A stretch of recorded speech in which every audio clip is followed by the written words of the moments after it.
حوالہ کی قیامت کی مسلمانوں کے ذہن و دماغ پر ان کے سامنے اس تاریخ کو، اس منحوس تاریخ کو مسلمان محسوس کر رہے تھے. میں آپ سے پوچھنا چاہتا ہوں، یہ بہت تعجب کی بات نہیں ہے، ابھی ایک مسجد آپ سے چھینی گئی. میں تو شرعی اعتبار سے یہی کہوں گا، وہ مسجد کل بھی ہماری مسجد تھی،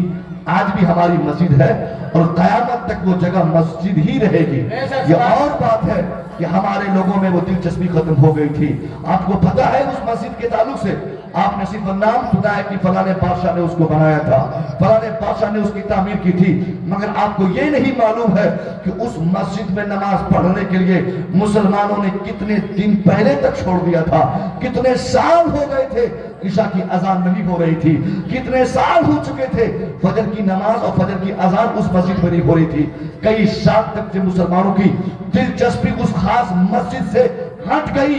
اللہ کی قسم وہ مسجد تھی، مسجد ہی ہے، مگر اللہ نے کیا کیا؟ مسلمانوں سے اس مسجد کو چھین لیا.